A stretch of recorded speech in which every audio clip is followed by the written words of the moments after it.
श्री गुरु चरण सरोज रज निज मनु मुकुर सुधारी। बरनउँ रघुबर बिमल जसु जो दायक फल चारी। बुद्धिहीन तनु जानिके सुमिरो पवन कुमार। बल बुद्धि विद्या देहु मोहि हरहु कलेश विकार। जय हनुमान ज्ञान गुण सागर जय कपीस तिहु लोक उजागर। रामदूत अतुलित बल धामा अंजनी पुत्र पवन सुत नामा। महावीर विक्रम बजरंगी कुमति निवारी सुमति के संगी। कंचन बरन बिराज सुभेशा कानन कुंडल कुंचित केश।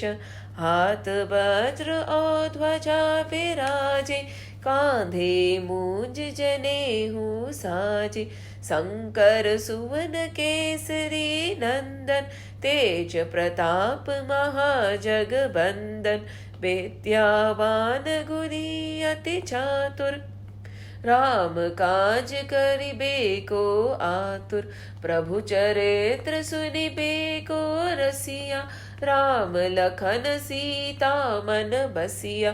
सूक्ष्म रूप धरि सियहि दिखावा विकट रूप धरि लंक जरावा। भीम रूप धरि असुर संहारे रामचंद्र के काज सवारे। लाए सजीवन लखन जियाए श्री रघुबीर हरषि उर लाए। रघुपति कीन्ही बहुत बड़ाई तुम मम प्रिय भरतहि सम भाई। सहस बदन तुमरो जस गावे अस कहि श्रीपति कंठ लगावे। सनकादिक ब्रह्मादि मुनीसा नारद सारद सहित अहिसा। जम कुबेर दिखपाल जहाते कभी कौबिद कही सके कहते। तुम उपकार सुग्रीव ही कीन्हा राम मिलाय राजपत दीन्हा। तुम्हरो मंत्र विभीषण माना लंकेश्वर भय सब जग जाना। जुग सहस्त्र जो जन पर भानु लील्योताहि मधुर फल जानु। प्रभु मुद्रिका मैली मुख माहि जलधि लागी गए अचरज नाहि। दुर्गम काज जगत के जेते सुगम अनुग्रह तुम्हरे तेते। राम दुआरे तुम रखवारे होत न आज्ञा बिनु पैसारे। सब सुख लहे तुम्हारी शरणा तुम रक्षक काहू को डरना। आपन तेज सभारो आपे तीनों लोक हाकते कापे। भूत पिशाच निकट नहीं आवे महावीर जब नाम सुनावे। नासे रोग हरे सब पीरा जपत निरंतर हनुमत बीरा। संकट ते हनुमान छुड़ावे मन क्रम वचन ध्यान जो लावे। सब पर राम तपस्वी राजा तिनके काज सकल तो साजा। और मनोरथ जो कोई लावे सोई अमित जीवन फल पावे। चारों जुग परताप तुम्हारा है प्रसिद्ध जगत उजियारा। साधु संत के तुम रखवारे असुर निकंदन राम दुलारे। अष्ट सिद्धि नव निधि के दाता अस पर दीन जानकी माता। राम रसायन तुम्हारे पासा सदा रहो रघुपति के दासा। तुम्हारे भजन राम को पावे जन्म जन्म के दुख बिसरावे। अंत काल रघुबर पुर जाई जहाँ जन्म हरि भक्त कहाई, और देवता चित्तन धरहि, हनुमत से ही सर्व सुख करहि, संकट कटे मिटे सब पीरा, जो सुमिरे हनुमत बलबीरा। जय जय जय हनुमान गोसाई, कृपा करहु गुरुदेव की नाई, जो सत बार पाठ करे कोई, छूटहि बंदी महा सुख होई, जो यह पढ़े हनुमान चालीसा, होए सिद्ध साखी गौरीसा, तुलसीदास सदा हरि चेरा, की जय नाथ हृदय महडेरा। पवन तनय संकट हरन, मंगल मूर्ति रूप, राम लखन सीता सहित, हृदय बसु सुर भूप, सियावर रामचंद्र की जय, पवन सुत हनुमान की जय, उमापति महादेव की जय।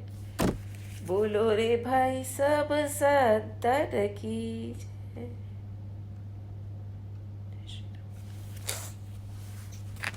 जय श्री राम, जय Shri Krishna. Let's start with a very beautiful story. This was being narrated at a TED talk by a monk, a Buddhist monk. Now he said that there were a few people living at a village, and this village was at the foothills of a very tall mountain. Amongst all the other people, there was one curious person who really wanted to know what was there at the top of that tall mountain. So whenever he would see somebody had gone up and was coming down, he would run to them and ask, so how was it? How was climbing up the tall mountain? What was there up? You have been away for a very long time. Kindly tell me, what was it? What did you see? How was the experience? So every traveler who had gone up and came down would narrate his experience, his sightings, what was his version of what he saw. And he kept doing this activity. He would really want to go up, but he thought, let me just check and ask people, what is the path? How is the path? How difficult is the path? Or how easy is the path? What is required and what to expect at the end of the mountain, at the tip of the mountain.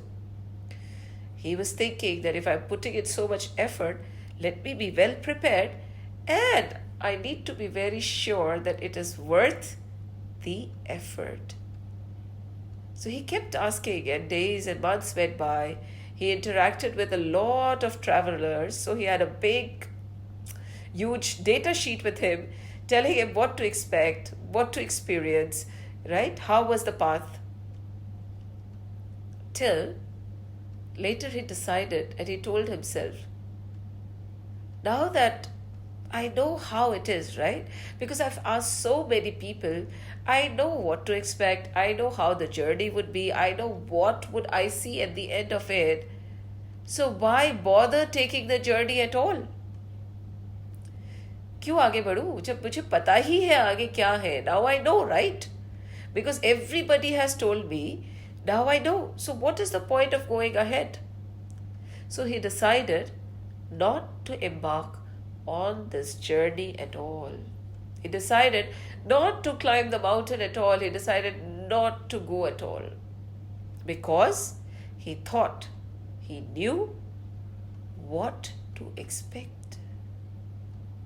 But he did not realize that words have only this much of a power. Words, yes, are very important, right? Because I'm talking and you are listening only because we have words. Had we no words, how would it operate, right? How would I record? How would I send you the material? But words are necessary, but at the same time, their capacity to explain and express is very limited. What I am trying to tell you and what you understand could be two different things. Because you will actually receive it partially, probably. Due to your conditioning, the understanding could be different. And the words can have various meanings, right? So the transmission of the experience is never complete. The transmission of knowledge is never complete if one relies only on words. But as we say, right, words are all I have to convince you right now. Don't even try to convince you to share this blissful scripture. He did not realize that after a point, words are futile. Totally futile. Words can only take you this far. But you have to experience it yourself to get the real essence of what is being told. Many a times this is what happens to many people. They get stuck in the experience. They get stuck in the scriptures. They get stuck in the rituals. They get stuck in their gurus. They get stuck in their organizations that they are not willing to experience it themselves and rise above it. Yes, it is essential to have a guru. Yes, it is essential to go through the scriptures. Yes, it is essential to discipline yourself through the rituals. But to stop there and take other people's experience to be the word that this is it is wrong. As many people, that many experiences. Had he climbed the mountain and taken this tedious journey, probably he would have realized that what was told by various different people was beautiful, yet my experience is different. What I expected to see is not what I'm seeing at the top of the mountain. We have to understand that there is not only one path. And going by somebody's words is beautiful to start with, but one has to embark on this journey and experience the bliss on his or her own. Words, people can take us or you only to a certain, they can't take you on a journey also. They can only arise or awaken the curious you. That's it. Awakening can be done by these words, but experience has to be your own. होता है ना, एक जिज्ञासा जगाई जा सकती है, but they cannot give you an experience. They can show you their path. A guru, a teacher can show you, this is my path. You have to find your own path. But that is where most of the seekers fail. Because they feel that there is only one path, and when this has been told to us, that is it. It is never like that. So when we enter the scriptures and we are trying to understand that, we have to realize that these are a means and not the end. When we meet a guru, we have to realize he's the means and not the end. When we are doing our rituals, especially our rituals, we have to realize they are just a means to discipline us, definitely not the end. The experience is beyond. The experience is beyond. And when that experience is going to come to you, no amount of words would help to explain the divine bliss. But yet many try because they have tasted the nectar and they feel that why not share with everybody. So with this thought in our mind, we have to someday experience the divine ourselves. We will embark on this path. We'll learn from other people's experiences. We will help We will read and take help from the scriptures, but to awaken us so that we can experience the divine ourselves. That should be the objective. And if one does not embark, one does not want to take the plunge or does not want to climb the mountain, what is there will always remain unknown. Always remain unknown. To get to the best of pearls, the person has to dive into the ocean. To find the depth of the ocean, you have to dive into the ocean. Sitting at the shore, neither will you get the pearl, nor will you be able to assess the depth of the ocean. Sitting at the shore is definitely safe, right? A ship on the harbor or at the harbor is definitely safe. But that is not where it was meant to be. And that is the same with all of us. Living our lives the way we are living it right now, indulging the senses, fulfilling our desires. Yes, getting brownie points here and there by doing a little bit of service to others. To what? To justify that yes, we are helpful, nice, kind human beings is not enough. It is not. We have to leave our comfort zone. We have to be willing to accept a new way of thinking. We have to be willing to be shaken out of our blissful paradise. But that is the price to pay. And what is this price for? The truth, the eternal divine truth, the eternal divine bliss.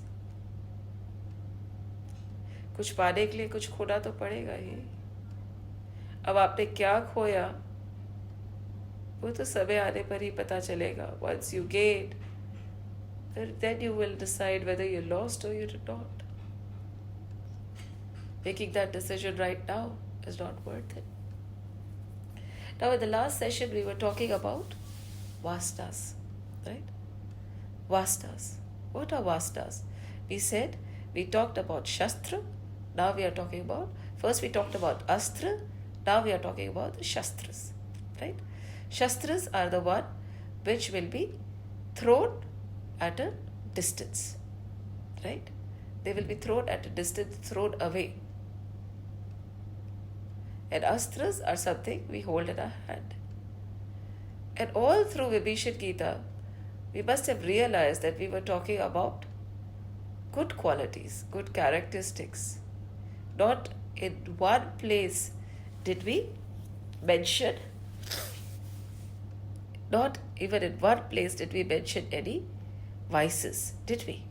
Like Sauraj, Dheeraj, Tehi Rath Chaka, then Satyashil Drid, Dwaja Pataka, Bal Bibek the Parhit Ghode, Shama Kripa Sabatara Jujode, Ish Bhajanu Sarati Sujana, Birati Charab, Satosha Kripana, Dana Parashu Buddhi, Shakti Prachanda, Bar Begyan Katina Kodanda, Abala Achalabana Troda Samana, Sabjam Niyama Sili Bukhanana, Dana Parasu Buddhi, Shakti Prachanda.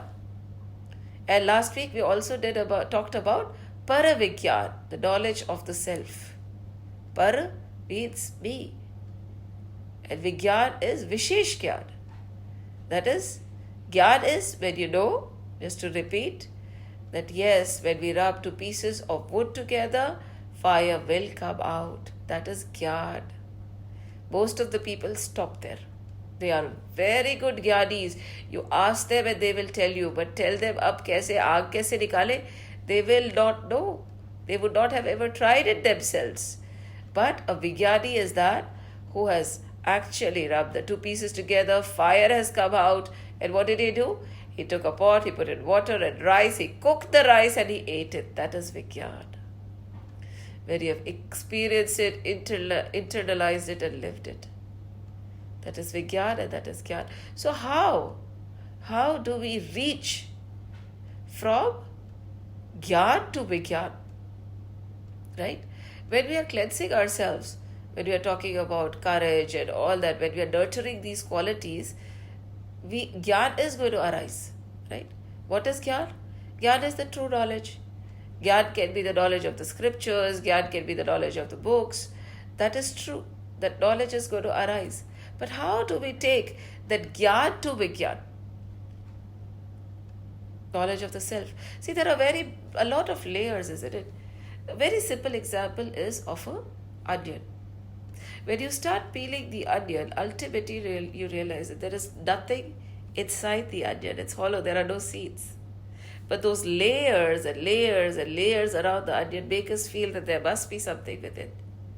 So by nurturing all qualities, one by one, one by one, one by one, we have removed a lot of agyan around us, right? And the gyan has started to dawn. But to take this gyan from only true knowledge to Vigyan is a big leap. Not everybody can do it. Many tapasvis, sages, swamis, sannyasis, sanatana dharmis, they get stuck at Gyan. And for normal people, it will be like, oh my God, he's so knowledgeable. But knowledge is not equivalent to self-realization. The sooner we understand, the better it is. पोथा पढ़ पढ़ जग बुआ पंडित भया ना कोई ढाई आखर प्रेम के पढ़े सो पंडित होई. By reading thick books and getting all the gyan, you do not become lovable. Your heart does not start oozing love. You do not become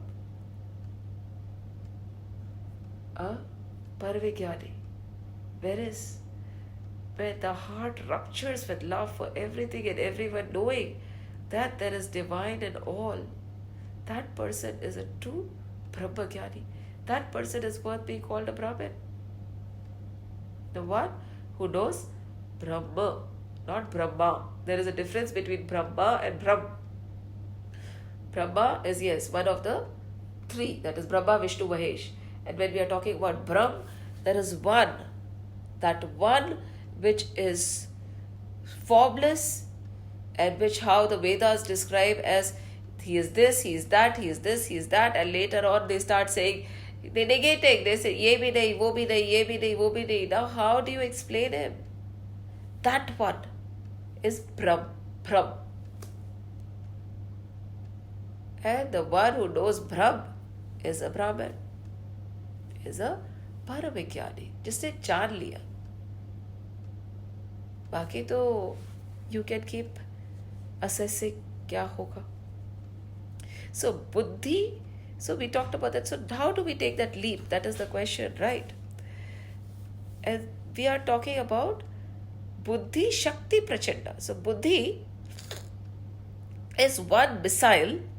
Buddhi, yes, our buddhi is one missile which can help us destroy some negativity. What can our buddhi help us destroy? And then, what is it? Abal achal man throne samana. Now, what is a throne? It's a quiver. Abal and achal.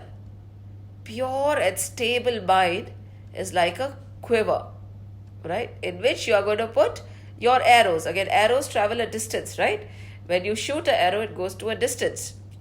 So, what are your arrows? Sam, Jam, Niyam, Seeli, Mukhanana. Sam, Yam, and Niyam are the three different types of arrows which are there in your quiver. So, for that you have to have a quiver, to have Sam, Yam, Niyam. To be able to do Sam, Yam, Niyam, we have to have a pure and stable, sthit mind, right? And at the same time, what is my missile? It is buddhi shakti prachanda.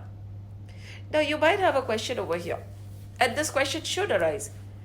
Does Sam, Yam and Niyam lead to stability and purity? Or once the mind, the antakaran is stable and pure, then you are able to do samyam and niyam. What is it? It's a catch-22. Let's try to understand this with a very, very simple example. And this is something that we need to understand in order to understand what our scriptures are telling us. Many a times, people are going to do tapasya to get stability, right? But after getting stability also, why do they continue doing that tapasya then? And what is the difference between the tapasya or the austerities which have been done, the samyam, niyam, which has been done before the mind was amal and achal? And what is the difference when it is done after the mind is amal and achal? Raat din ka farak hai. There is a difference between these two. Night and day. Pura night and day ka farak hai this. Samyam, niyam. We are going to talk in the next session about this. But these are austerities. These are tapasyas which are undertaken to calm the mind.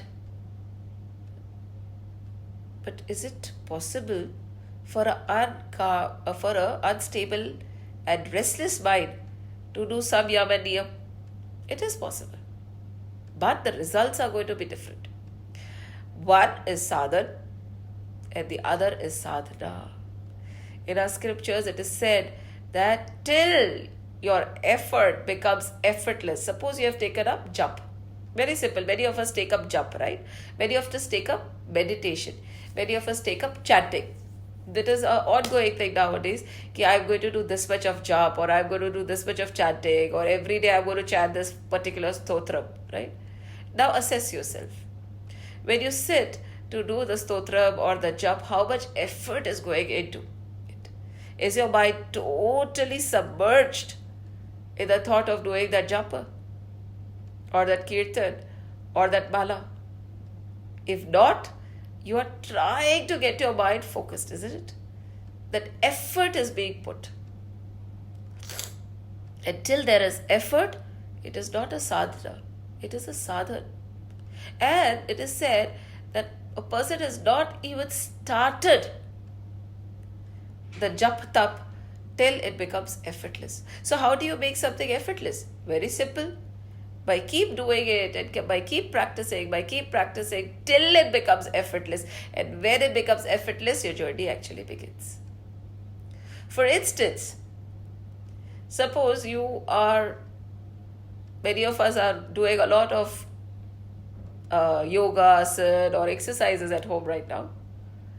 Till your body hurts, right? First time or the second time around, if you have done strenuous exercise, what happens?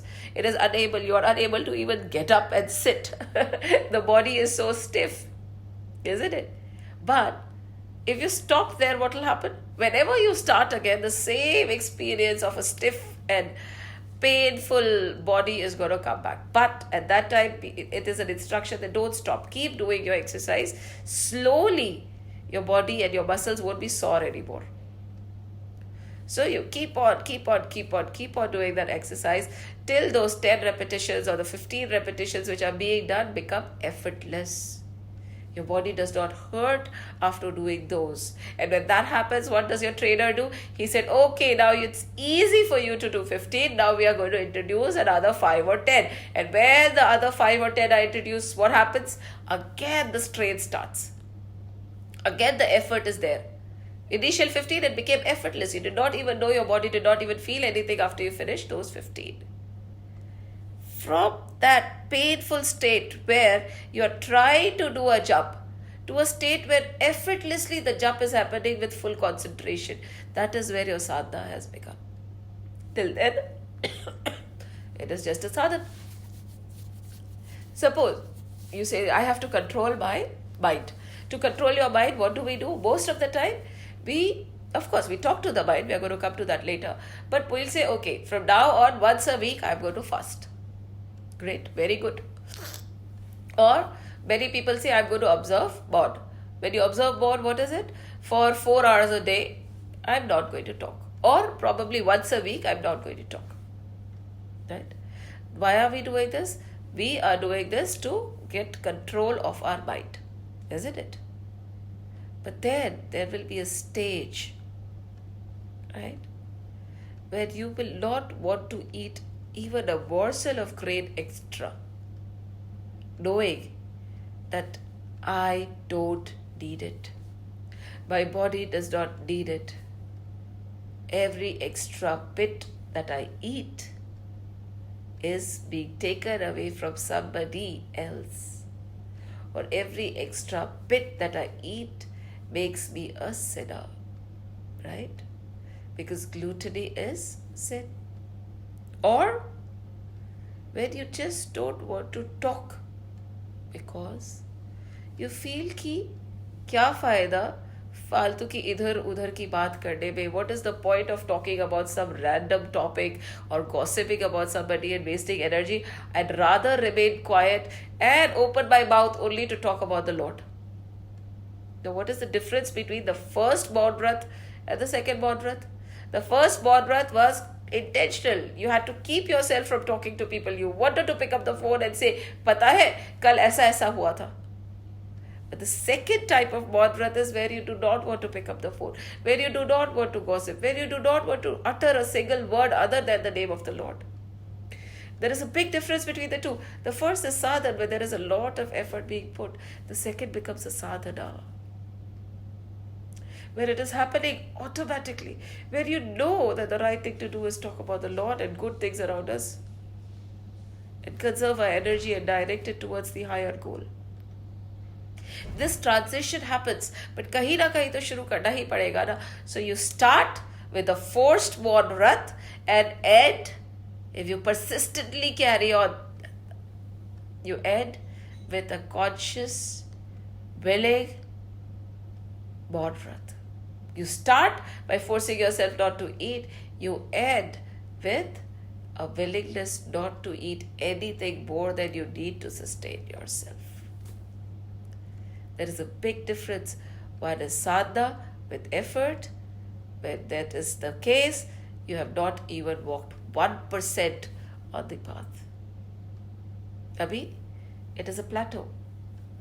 The steep climb has not started. Climb upward has not started. And what do we feel? I have done itta jump, itta tap, kuch to hua nahi. So you felt ki you are doing something, right? It did not become a part of you. Till the feeling is that I am chanting every day or I am doing kirtan every day. That feeling of that kirtan and me are different is there. Till then you have not even taken one step towards moving upwards.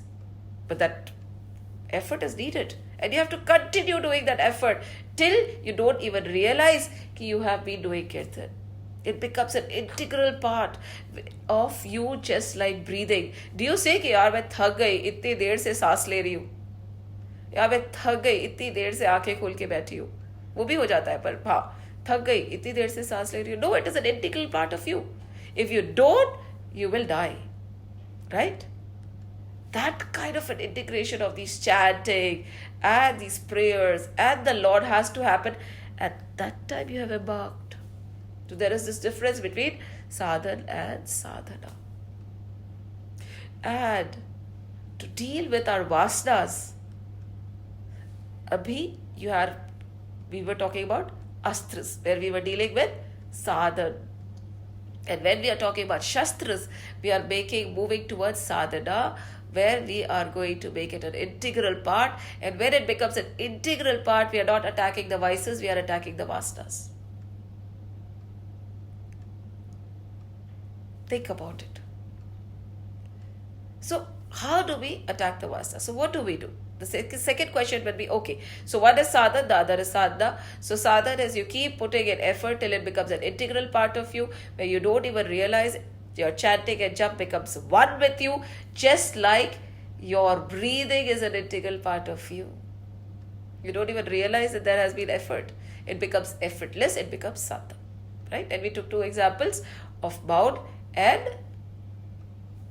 fasting. Those are the most common things that we do. Now how? Okay, suppose, how do we work towards it? How do we go against the resistance of our mind? Right? When you're fasting, there will be severe resistance. Oh my God, I want food. You crave for food. You want food. So what do you do at that time? Suppress Is that the right thing to do? Can we actually force or suppress our mind into doing what we wanted to do? And suppose we do, and we are successful in forcing our mind, will it not rebound suddenly one day? When the situation is conducive for the mind is going to come back with vengeance. You bounce a ball on the floor, it rises up with vengeance, right? So is that the way? No, it is not the way. So what do we do then? If not that, what do we do? Let's try to explain this first with a story. Okay? The story was that a king had 4 horses. And these horses were the best of the best. There were no 4 horses like these in the entire universe. But there was a big problem. The biggest problem was that the king was unable to train these horses. Now, when you're unable to train these horses, they are literally useless, isn't it? So he tried and he called a lot of trainers because he knew these are the best horses. If they were able to be trained, they would make a magnificent ride. And the king really, really wanted that. They would help in the battles also. However, every trainer who approached these horses to train them was killed by the horses. Jagli ghode the, they could not be tamed. So finally, the king said, let me send out word. Whoever is able to train these horses will be given a precious position in my kingdom. He will be made probably the head of the army or something. Prestige. So the words went out, and many people thought that just 4 horses, we have trained so many before, we can manage. And they came and most of them were killed. The others were injured badly. It just so happened that people stopped coming and the king had almost written off these horses. When a man came in and he said, listen, I will train your horses. The king said, are you sure? Do you want to die or get crippled? Or he said, no, nothing of that sort will happen, but you have to follow my rules and conditions. If you are willing to do that, then I take up the responsibility to train the horses. The king said, okay, what are your terms and conditions? He said, I would want 1 year, the horses are going to go with me, and for that 1 year, nobody is going to interfere. You would not know where I am. I promise after 1 year, I'll bring your horses back well trained. The king was like, 1 year, you won't even last a minute in front of these horses. But the king said, as it is, I'm going to ride these horses off. Even if he goes and they never come back, it is as good as now. So he said, okay, I agree to you. And this man took away all the 4 horses. And a year went by. And the king thought he won't come back. The king had decided, he thought that he'd never come back. But it just so happened there was cheering outside the palace, and the king ran out to see what was being cheered, what was the cause of joy in everybody. When he reached there, what did he see? Those 4 horses, which nobody could train, were working in a straight line. This man was riding one of the horses, and they were following his instructions. The foot movement, the movement of the legs and the march of the horses were actually aligned and fully as per the instruction of this man. The king was astonished and did not believe his eyes. And when he came in, of course he glorified, gave him all the rewards, everything was given. But the king was curious, he wanted to know, how did this miracle unfold? Stay with me, it's a very important story. How did this miracle unfold? And he asked this man, what did you do? You made the impossible possible. How did you manage? He said, I will tell you, my king. And they sat down. And he said, see, when I took these horses away, I realized that they were not at all receptive to me. They would not let me touch them. They would not let me be with them. So what I did was I just let them be. And I started spending time with them. If they would be sitting, I would sit with them. If they would eat, I would eat with them. They would be like running around, I would try and be one with them. So soon they started accepting me as one of them. They took me to be the fifth horse. And then for the first time when I touched them, they got irritated, they got annoyed, they jerked.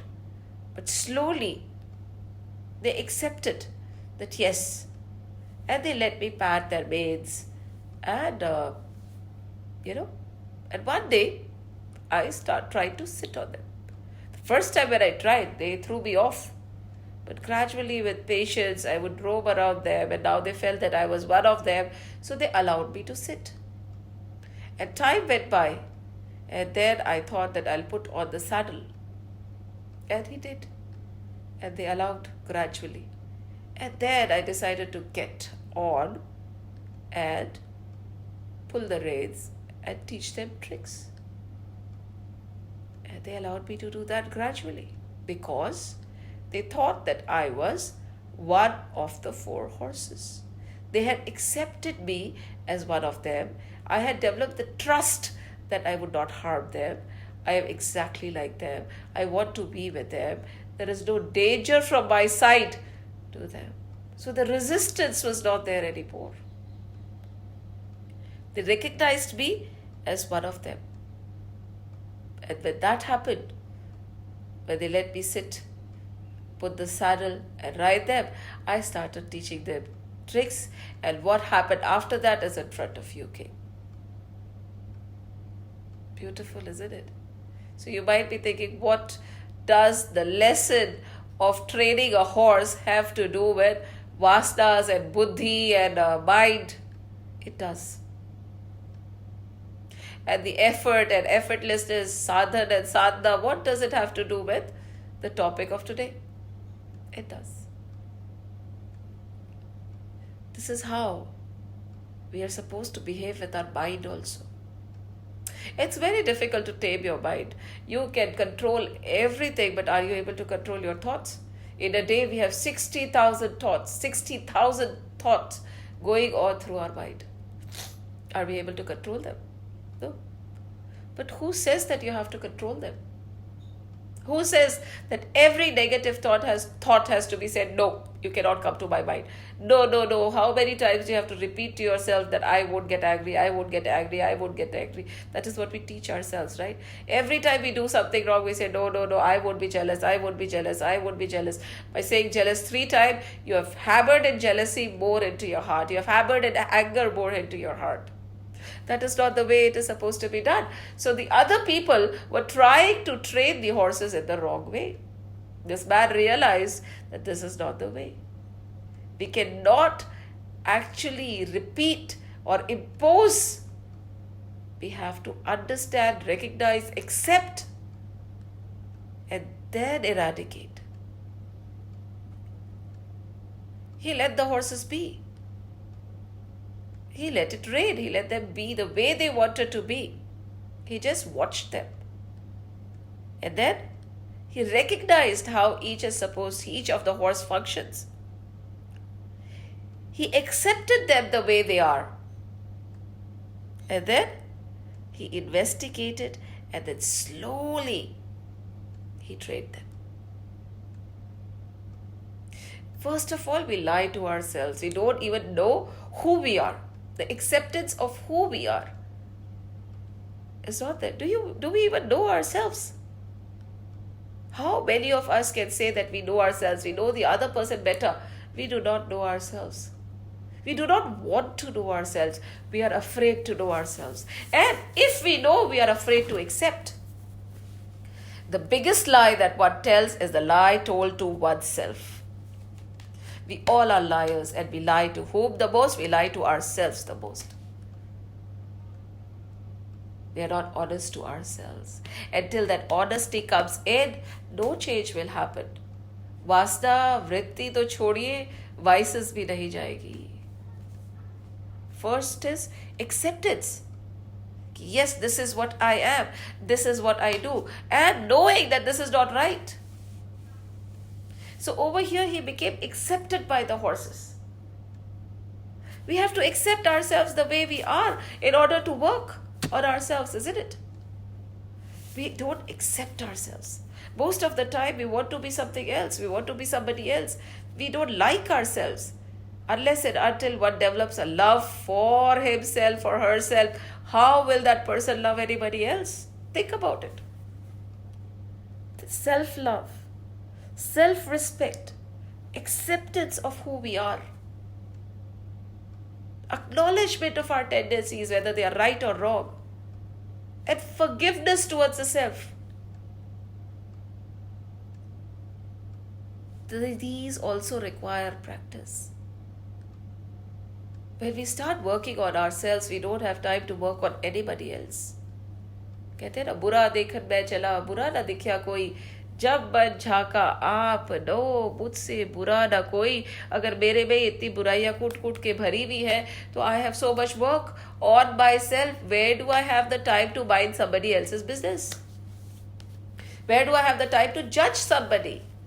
But we feel that we are pure, we are kind. हम तो जैसे कहते हैं ना, दूध से धुले हुए हैं. And then we start looking at dirt in other people. The minute you realize that there is so much dirt in me, the other people's dirt won't be visible because you'll be so busy cleaning it up. So he became accepted. They recognized him and then they let him work on them. The horses let the man work on them. Till we go through this entire process, our mind will not let us work on it. Mind you, I am not the mind, I am not the body, I am not the thought. You have to non-identify yourself from the mind, body and thought. We feel I am the body, I am the mind, I am the thought. You know, the story of Puranjana and Bhagwat is exactly this. He says, I am the body, I am the mind, I am the thought. And that is why we get so swayed. When our thoughts are sad, we are sad. When our body is hurting, we are hurting. When our body is happy, we are happy. When the sense object pulls us towards something, we get pulled. Assuming that it is not the sense objects that are pulling us, it is we who want those things. Nahi. We have to not identify. We have to recognize that we are not one with the thought, we are not one with the mind, we are not one with the body. We are two different entities over here. Your clothes are not you. Your shoes are not you.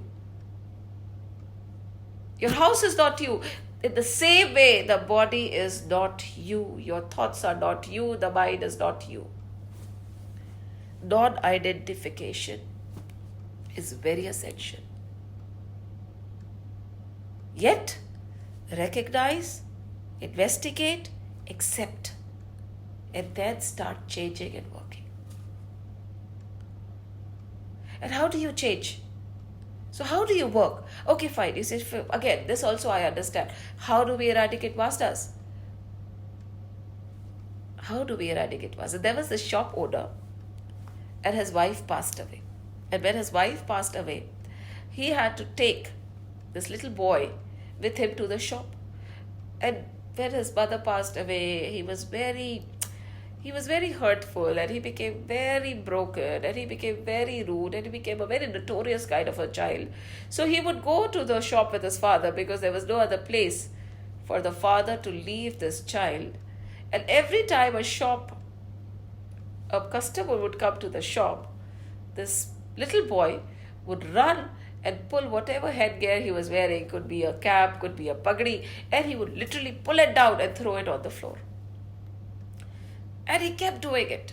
And I'm sure you know, if the son was acting like this, the father would have reprimanded him, would have told him, kabhi pyar se, kabhi gusse se. What would we instruct? We all are parents, right? We will say, ऐसा नहीं करना है, किसी की पगड़ी उठा के नीचे नहीं फेंकनी है. You are not supposed to pick up the cap and throw it down. That is what we would do, right? ये गलत है, इसको नहीं करना है. And we will highlight the wrong that is being done. And that was what he was doing. Till one day, Gautam Buddha was passing by, and this man ran to Gautam Buddha. He joined his hand. He said, see, Buddha, my son, look at the way he behaves. I've been telling him it is not good to throw away pagdi to throw away somebody's cap, but he's not. I've reprimanded him, I've cajoled him, I've bribed him, I've done everything possible, positive or negative, but yet he's not changing. Can you please help me? And Budji went and he said, yes, I will, but only one condition. What is the condition? You won't question what I'm doing. He said, okay, I won't question what you're doing. So Budji turned and he went in, and there was something on his head, and this boy ran. He pulled it out and he threw it on the floor and stomped on it. Budji just smiled. Next day he came, and when he was about to lunge for the cap, he threw a stick. Buddha threw a stick, Buddhaji. And he said, hey, little boy, please go and get it. At that time, the boy forgot pulling the cap because he was suddenly directed to get something else, which was on the floor. So he ran and he got the stick. And again, he was about to reach for the cap, and he threw the stick again. And he said, listen, sorry, the stick fell down again. Can you please get it for me? And every time he met the boy, he kept doing this activity. So the boy forgot pulling the cap or the pagdi from the head. Instead, he lunged down to get the stick and give it. So much so that soon the habit of pulling the cap vanished without the boy knowing, without any reprimanding or without any highlighting of not pulling the cap away. What did he do? What did Buddha do? He replaced.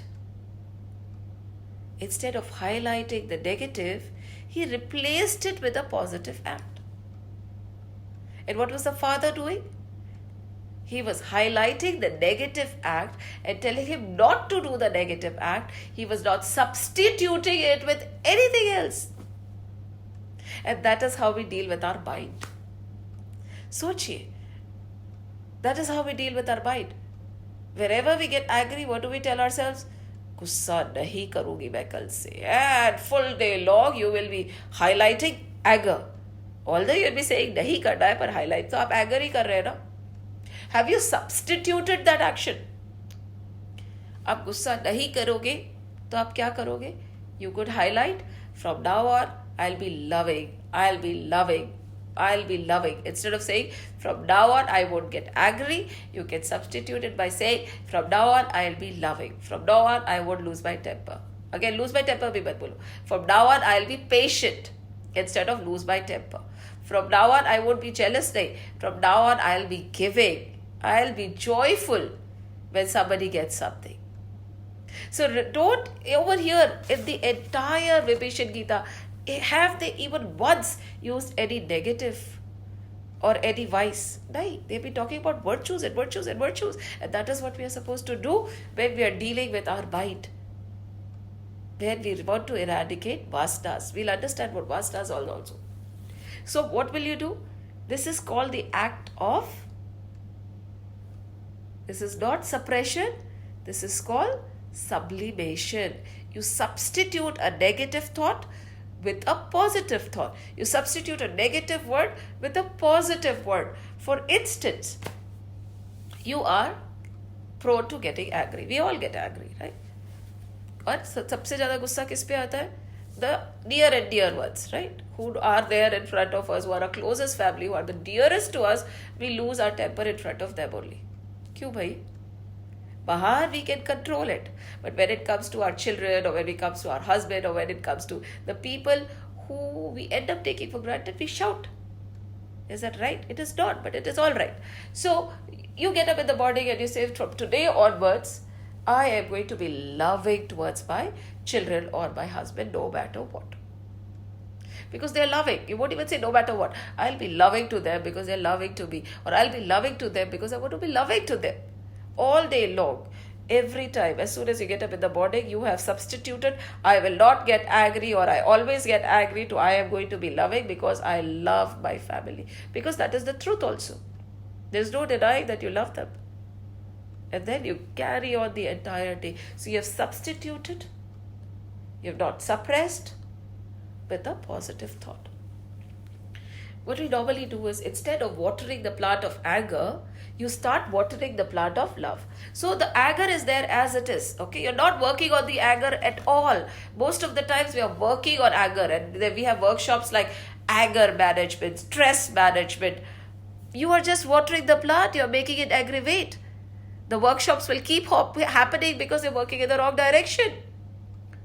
By talking about stress, and anger, and how to manage anger and how to manage stress, what are we doing? We are watering the plant of anger and stress. On the contrary, there should be workshops of, relaxation or joy giving, or there should be workshops of love, where they don't even mention anger, where they don't even mention stress.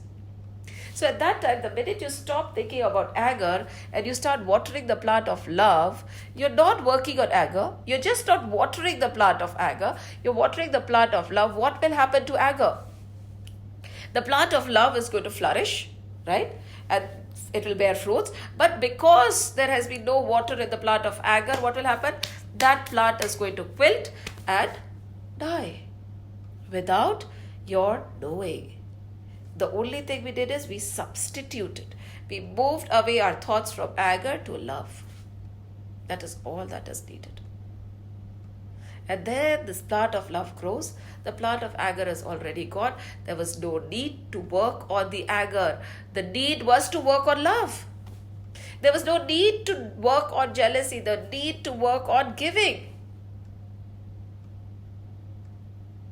There was no need to feed anger or jealousy or, try to remove it. It was just that we needed to feed and water the plant of love and generosity. And the other plant just wilted away. And when that happened, what happened?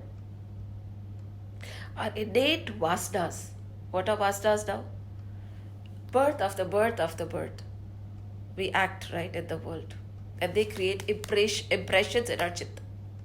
And we carry one body after another body.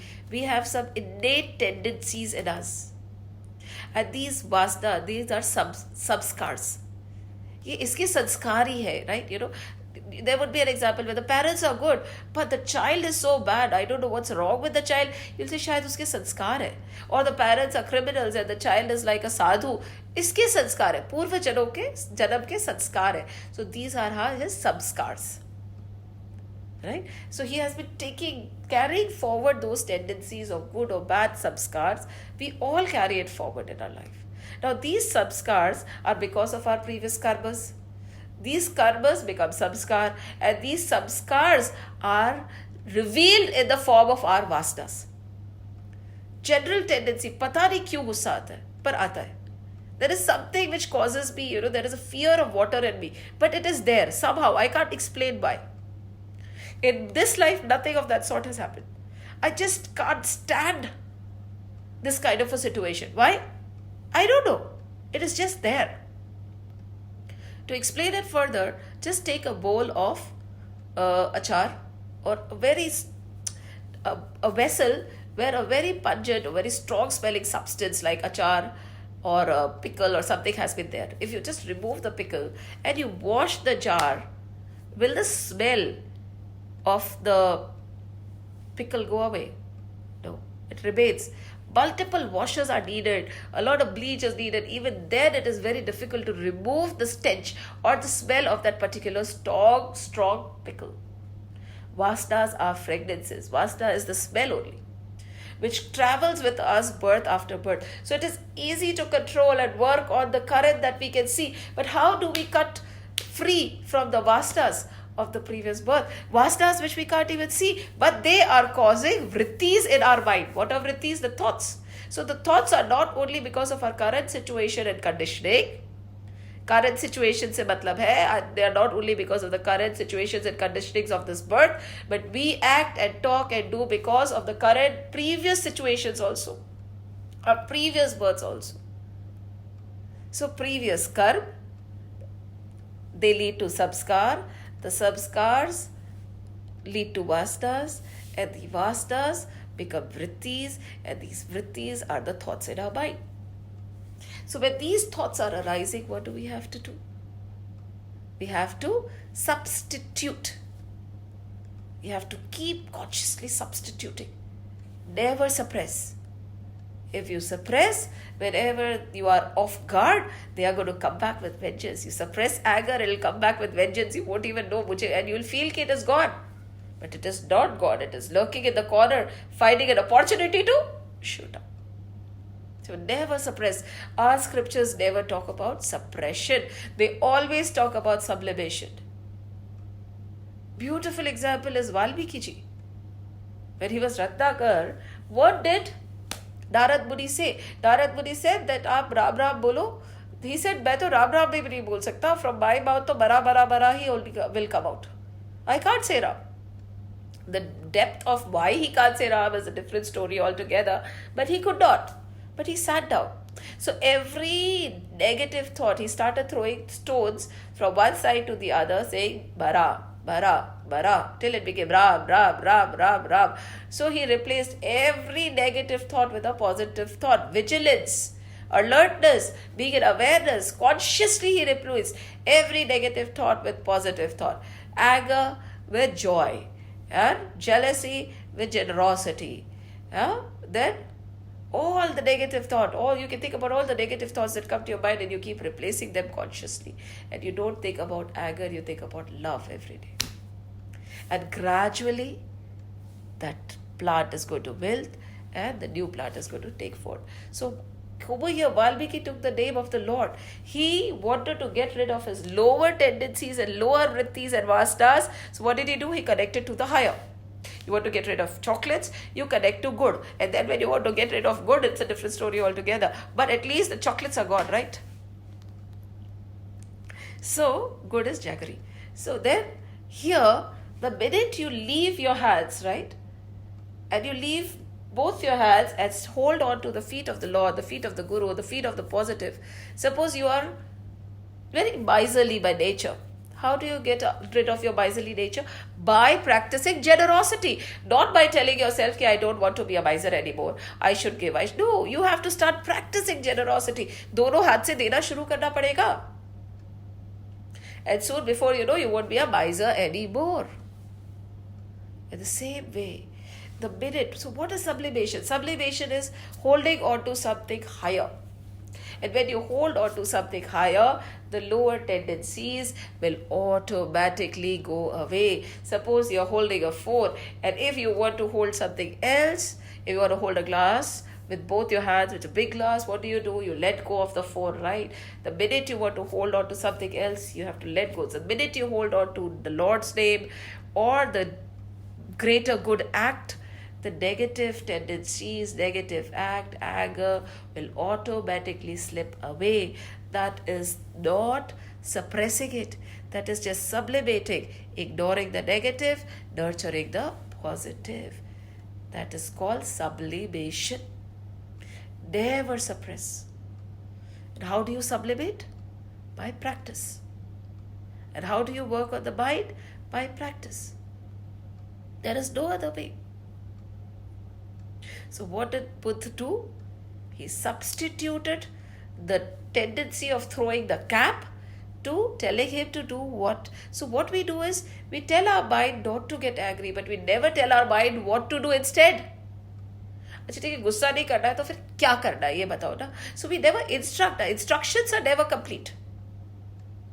That kind of work has to be done on our mind. It is not easy. Nobody said it is, right? ये आग का दरिया है और डूब के जाना है. It is a double-edged sword. And you're walking on the blade. And that is the way it is. That is the path of spirituality, whether you like it or not. It is not for the faint of heart. So, this is called the art of. So, what did we study? We studied about sadhana and sadhan. How, when it becomes effortless, the sadhana starts. We talked about suppression and sublimation. We are talking about all these in the context of karma, samskar, vasana and vritti. What are we trying to get rid of? We are trying to get rid of our vasanas. To get rid of our vasanas, we have to correct our vrittis, and those vrittis are our thoughts. Now, Ramji over here says that by mind is not mind. He's using the word buddhi. एक तो होता है चंचल मन, the monkey mind which jumps from here to there, 60,000 thoughts, you don't even know what you want. And we say, right, I so desperately wanted this, but it never happened to me because you were not desperate enough. Your thoughts kept changing. I was reading somewhere, it is written that we all have a personal genie. Yeah, jinn. Aladdin jaisa. And this genie wants to fulfill our every desire. Yes. The minute you have a desire, say, I want, probably say, I want a Mercedes in my house, this genie is going to run toward the Mercedes to get it for you. But before it is able to reach that car, your desires change and you suddenly want a bigger house. So the genie says, it's okay, probably they don't want the car anymore, let me run towards the house. And by the time he's about to reach the house, your attention changes to a beautiful necklace probably.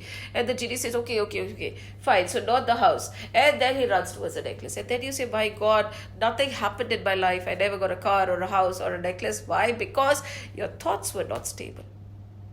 Over here, Ramji is saying, my missile, that goes at a distance and can break the shackles of the vasana is what? Buddhi. Buddhi Shakti Prachanda.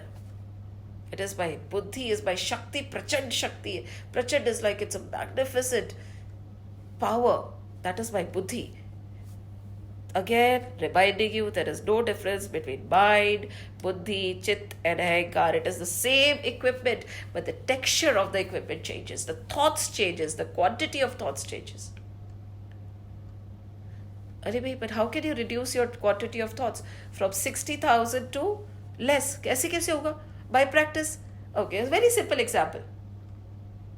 If we are made to talk about negative things about other people, don't we have a lot to talk about? Suppose there is a restriction that you are supposed to talk about only positives. No negative word, no negative gossip, no nothing. Won't the amount of talking reduce? Because after a point you would not know what to say. In the same way, when a negative thought is substituted by a positive one, gradually the number of thoughts in our mind reduce. करके देख लीजिए, होता है. And धीरे it becomes calm. It becomes focused. We started this Vibhishan Gita with focus and speed. And we see it in all our masters. You give an encyclopedia to Vivekananda ji, he'll read it. Before we can wake, he'll finish it and he can narrate it back to you where there is a comma and a full stop and every page what is written. Why? Because his buddhi is prachand, strong, focused. Our buddhi is not focused. Focus is the key to any success, be it material or spiritual. If there is no focus, there is no success. The difference between a successful person who has reached the top and a person who has not is this only. Buddhi prachand nahi hai. That focus, where you just put hoods on your eye and you say, that is my destination. That is where I am going to reach. Kuch jata hai to chala jaye, koi aata hai to aa jaye, but I am not going to sway. So Ramji is saying, I have a prachand buddhi. Focused mind. Pure and focused mind. There is not so many thoughts to distract me. I have worked on making my mind focused. Another example of a focused mind and how a focused mind can connect to the universe. A pure and focused mind. Buddhi. Have you gone to Rishikesh? If you go to Rishikesh during the rainy season, Ganga Ma is like, she's flowing and gushing and she is pretty loud. Near the Jhula, she is not, but yet she's loud and gushing. And you cannot see the base, okay? You cannot see the floor of the river. It is all muddy.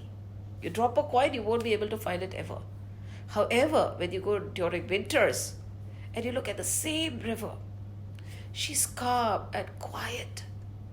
And standing at a distance, you can see the floor of the river. Drop a coin, you can pick up the coin, you know exactly where the coin is. You can see multiple fishes going around, fish in the river. It is so spick and span and clear, and she's not noisy, she's not gushy. The flow of water has reduced. And when the flow of our thoughts reduce, our mind is not a monkey mind, it becomes focused, it becomes a very strong weapon. It is just like a knife. A knife in the hands of a murderer can kill, but the same knife in the hands of a doctor can save lives. This mind is like that only. It is a knife. It depends on how you want to use it, what you make of it. So when you substitute it, you reduce the number of thoughts, it becomes like Ganga during winter. Otherwise, it is Ganga during the rainy season. Not only will she go, if you dare to enter, she'll take you with her. That's the cushion, that's the flow of Ma Ganga at that time. So that mind, when it is during the rainy season, the mind is not going to stop. And if you try to put a barrier or try to suppress it, it's going to take you with the flow, and then कुछ भी नहीं होगा. बोले कि कोशिश तो मैंने बहुत की थी, पर ये जो मन है ना, मेरे बस में नहीं आता. I am unable to control my mind. Nobody is asking you to control it. What are we asking you to do? Recognize it. Accept it the way it is. Then investigate, substitute, sublimate. And remember, not identify with the mind. If there is a negative thought, that thought is not me. The thought is in my mind. It is not my thought. We feel, oh my God, I had such a negative thought. No. The mind had such a negative thought. Then, non-identification. I'm not the body, I'm not the mind, I'm not the thought. Then you can work on it, right? For instance, again, let's take the example of a doctor. A doctor will never operate on his son because he'll say, this is my son and how can I work on it? Work on him, what if something happens? What if my son dies? That emotion is so much that the best of doctors, the best of surgeons, the hands would tremble. Yet, you put the same doctor in another situation where nobody related to him is on the operation theatre, on the operation table. Oh, he'll walk in without any emotions, work to the best of his ability, and that person is going to come out healthy and hearty. What changed? Identification. Stop identifying with your mind. Stop identifying with your body. Stop identifying with your thoughts. तभी तो प्रचंड बुद्धि बनेगी. Then you'll be able to work on yourself. If you don't identify, then you can work. But if you identify, will you be able to work on yourself? So gushing, so many thoughts are gushing, so this genie gets confused. That is where we started, right? So this genie gets confused. So every time that genie is trying to get you something, you have another thought. Every time he is approaching, probably you want to eat a cake, okay, he'll make that cake happen for you. ऐसा नहीं कि वाला the cake will appear. Okay, probably, he'll throw those signals in the universe and somebody is going to get a cake for you. But before the cake can reach, you would have already changed your mind towards a samosa. Now, in the lockdown, we are cooking a lot, right? So that's why I'm talking about food. So, this is what happens. We are unable to control our mind and direct it in one direction. Ramji over says that my biggest strength is my buddhi. It is focused and steady and it works for me. I am the master of my buddhi, not the other way around when the mind is my master. We are all the slaves of our own mind. We are all the slaves of our own senses. We are all the slaves of our own thoughts. But Ramji here is not. He says, my mind is focused. It works like this. Buddhi prachanda. And when your mind is clear, when your mind is focused, when your mind is controlled, when there are not 100 thoughts flowing through your mind, when you know there is this one thought, then miracles happen. And we feel it's a miracle. It is not. It is the working of a focused mind. What is needed? Effort is needed there. But itna effort dali kaun? And then, when the mind becomes so focused, you can see that pianist who has played that masterpiece was so connected to his music that he forgot even his own existence. When the artist is painting, he was so connected to his art that he forgot his own existence. When a sadhak is doing his sadhana, he is so connected to the sadhyay that he is forgotten his own existence. And then the sadhak, the sadhana, and the sadhyay become one. There are no two left anymore. And we have seen it happen. It does not only happen in spirituality. It happens in various fields. And then we say, oh my God, nobody else could ever, before or after, produce such a masterpiece. What happened? That buddhi became so focused that it became one with that piece of art. So to be successful in any field, Vibhishan Gita is telling us how. Our scriptures tell us how. But we feel that the scriptures are too cliche and too old-fashioned to understand. क्या बोल सकते हैं फिर? तो बुद्धि प्रचंड, right? And now, what is he talking about? The next thing before we close the session we'll talk about is abal achal mana trona samana. Abal and achal, pure and calm mind. We talked about a focused buddhi, pure and calm. We are going to delve into deeper meaning of purity. But there was this lady and a sadhu came to take, he came with his begging bowl and he wanted some food. So he came, Bhiksham de mata, Bhiksham de mata, Bhiksham de mata. And this lady came out with a freshly brewed, freshly cooked bowl of kheer. And she offered the kheer she was going to offer the kheer to the sadhu. But she said, no, I cannot put my kheer in your vessel. What is a throne? We are talking about quiver. Quiver is what? It's like a vessel for the arrows, isn't it? Where the arrows are kept. So she said, no, I cannot put my kheer in this dirty bowl of yours. There are layers and layers of other fruit. Give it to me, I'll wash it and I'll give it to you. And the sadhu kept haggling. But the women refused. She said, till this bowl is clean, I'm not going to put my kheer in it. So finally the sadhu gave in. She went in, she washed the layers and layers of food which was stuck there. She made the bowl nice and crystal clear. You can actually see it shine. And then she poured her kheer into it. What is it telling us? Abala achala mana trona samana. The muck that we have in us. हमारे मन में क्या क्या नहीं भरा हुआ है. It's muck. It's dirt. It's layers and layers of it. Till we clean those layers, will any wisdom dawn? No. We're already full, right? Most of us are full. We are so fully conditioned. We are so full of ourselves. We are so full of our knowledge. Many a times we sit to listen, not to listen and accumulate and analyze and self-assess or understand or, to manan later. No, we listen to judge. We listen to compare. We listen to think, kya bol rahe, kuch samajh aa raha hai, is it worthwhile or not? No, because we're so full of ourselves. So to have an abal and achal man is calm and pure as empty mind. Totally empty.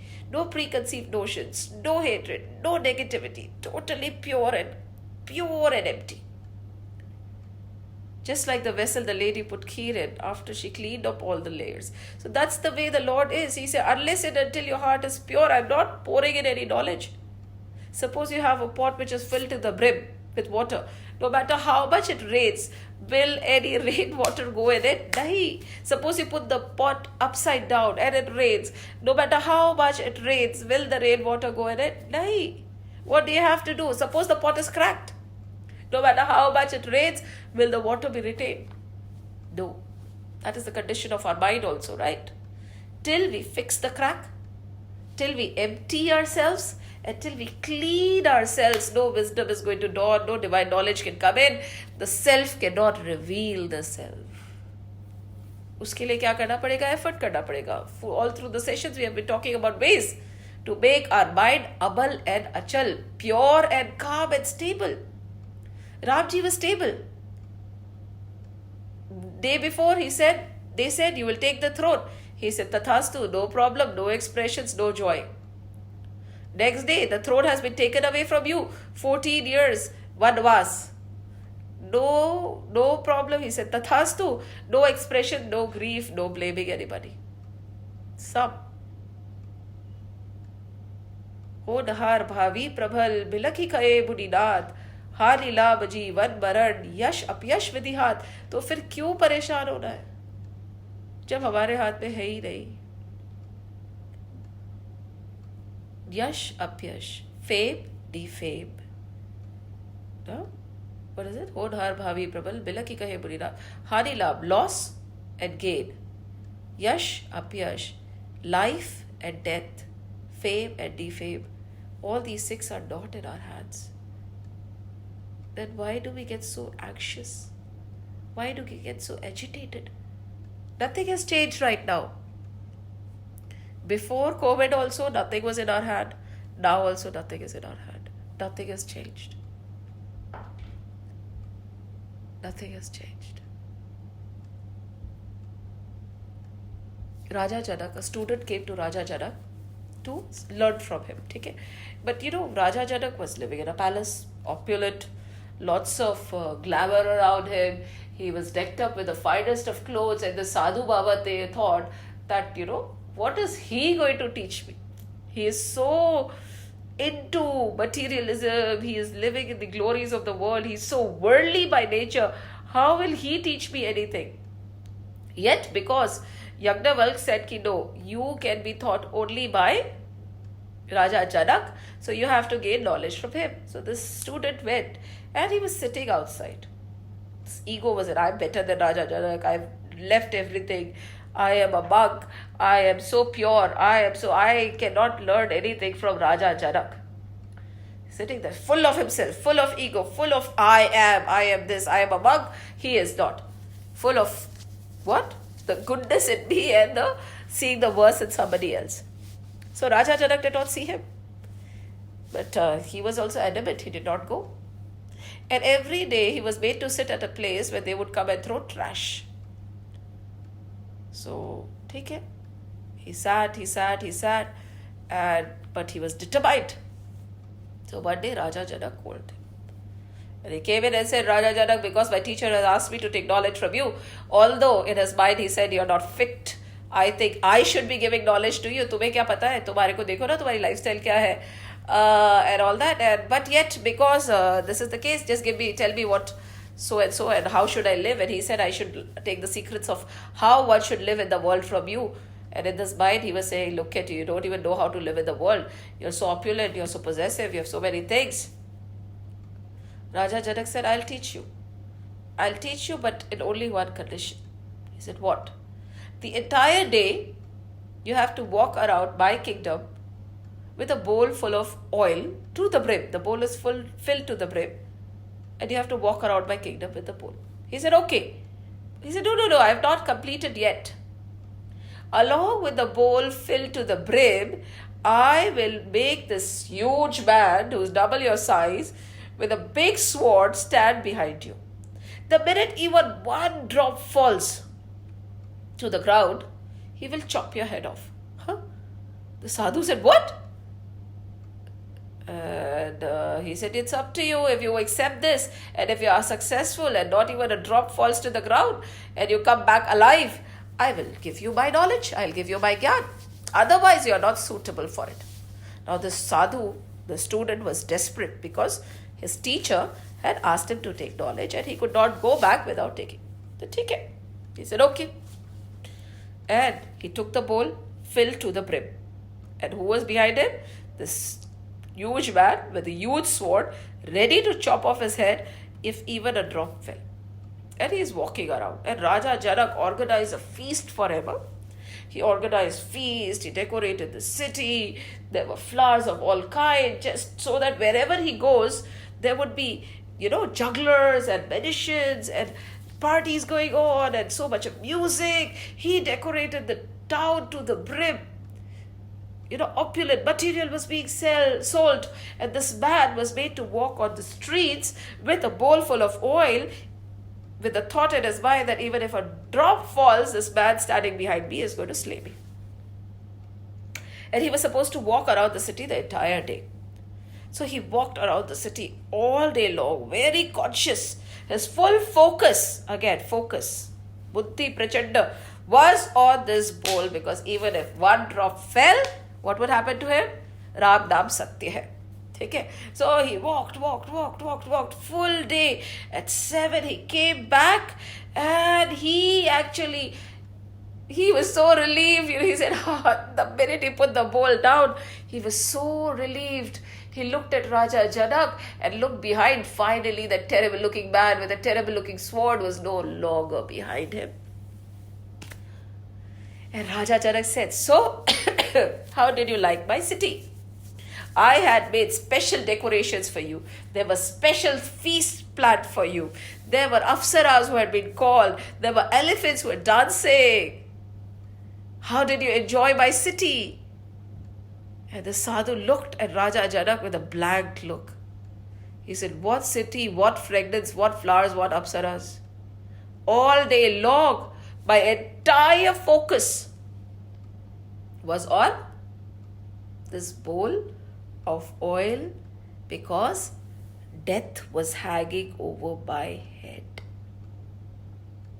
One drop down and I would have gone.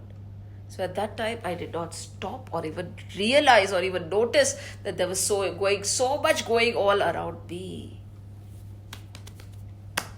Just imagine. I did not notice. And Raja Janak said, this is exactly how I live.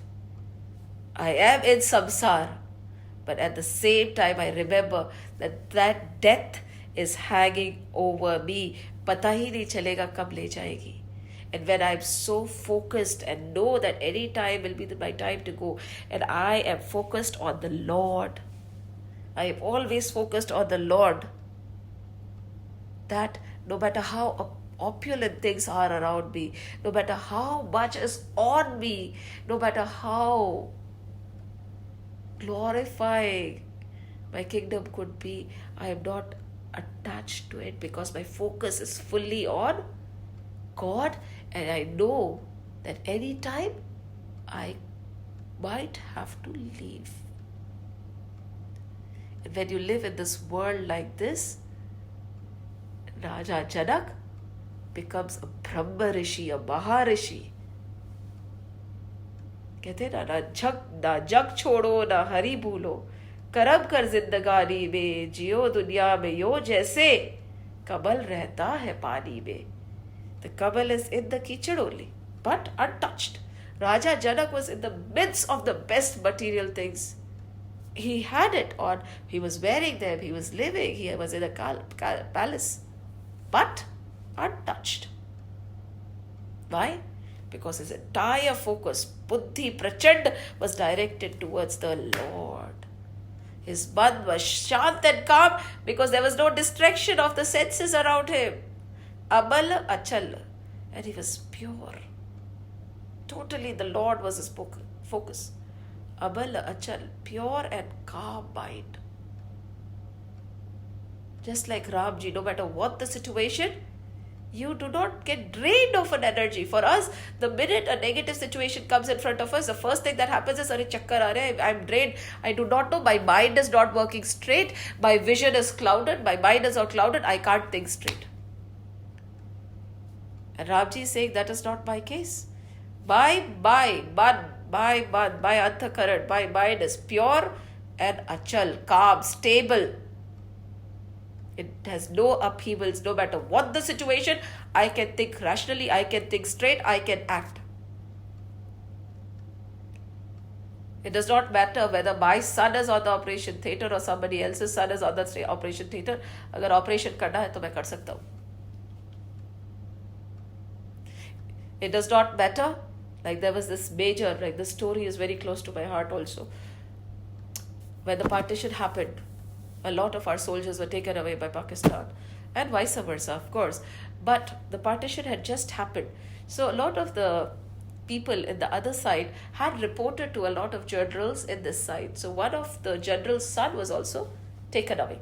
So out of regard and sympathy and the relation, he called that general and he said, I'm sorry, sir, along with all the other soldiers which have been taken away, your son is also there. And because of the relationship I shared with you and your family, I am willing to return your son.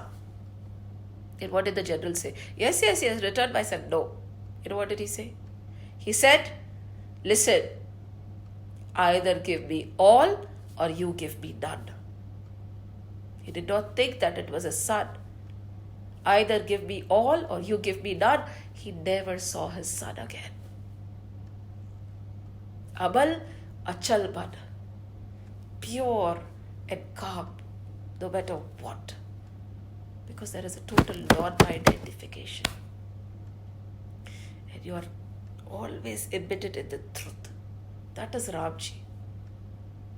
That is Ramji. That is what makes a Ram. That is what makes a Krishna Krishna. That is what makes Vibhishan Gita so divine. Abala achala mana troda sabhana. And what is it? In this Abal and Achal Ban, we are going to continue this. Abal and Achal Ban in the next class. Only when your mind is pure and calm and sam and sthit. When your mind is pure and calm, what comes in? Calm. No matter what the situation outside. The arrows of samatha, the arrows of yam, the arrows of niyam can be put in it. Many a times we feel by being, by doing all the yam and niyam, we can become sthit. Yes. Again we are going back, it is a sadhan. And when it becomes effortless, your mind becomes abal and achal ban, and those yam and niyam are ready to shoot and destroy an enemy. And destroy the vasanas which are distant and which you have been carrying forward birth after birth after birth. So he's saying, Abala achala mana troda sabhana. These are the quiver. This is that empty vessel which is calm and clean, in which I hold yam and niyam. And that is ready to destroy any enemy. फिर तो कुछ भी आ जाए ना सामने. For this kind of a person, no situation is traumatizing or terrorizing, because this person is able to hold on to himself. Along with the session, I'll send you a poem. And Sar Vibhishan Gita ka wohi poem hai. If is the name of the poem. Please read it, internalize it, and that is what our scriptures teach. That is what Vibhishan Gita is trying to teach. Spirituality and material life are no two different things. Sanatan Dharma is a way of life. And Sanatan Dharma is teaching us how to live our life. We live our entire life without actually knowing how to live it. We operate this complex mechanics or complex instrument called the human body without reading the instruction manual, which are the scriptures. We lead a life without knowing how this human instrument works, without opening even one manual. And then we say कि अभी तो थोड़ी समय है, ये पूजा पाठ जप तप ग्रंथ पढ़ने का समय 70 साल 80 साल. तब what change will you make? You would have used, the equipment would have become worn out by then. And then you'll open the scriptures.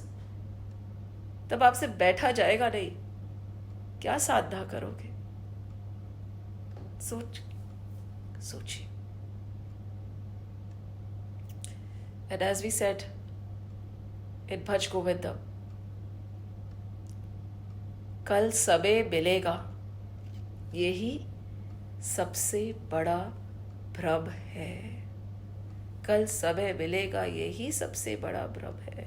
Tomorrow I will have time is the biggest illusion of all. Jai Shri Ram, Jai Shri Krishna, Jai Hanuman, Jai Hanuman. Shri Krishna Govinda Hare Murari, He Nath Narayan Vasudeva. Shri Krishna Govinda Hare Murari, हे नाथ नारायण वासुदेव, श्री कृष्ण गोविंद हरे मुरारी, हे नाथ नारायण वासुदेव, हे नाथ नारायण वासुदेव, हे नाथ नारायण वासुदेव। ओम नमो भगवते वासुदेवाय, ओम नमो भगवते वासुदेवाय, ओम नमो भगवते वासुदेवाय, वासुदेवाय, वासुदेवाय। राम लक्ष्मण जानकी जय बोलो हनुमान की, राम लक्ष्मण जानकी जय बोलो हनुमान की, राम लक्ष्मण जानकी जय बोलो हनुमान की, अब जय बोलो हनुमान की। बोलो बजरंग बली की जय। जय श्री राम, जय श्री कृष्ण। हरे राम राम राम हरे हरे, हरे कृष्ण कृष्ण कृष्ण हरे हरे, हरे राम राम राम हरे हरे, हरे कृष्ण कृष्ण कृष्ण हरे हरे, हरे राम राम राम हरे हरे, कृष्ण कृष्ण हरे हरे, राम राम हरे हरे, कृष्ण कृष्ण हरे हरे।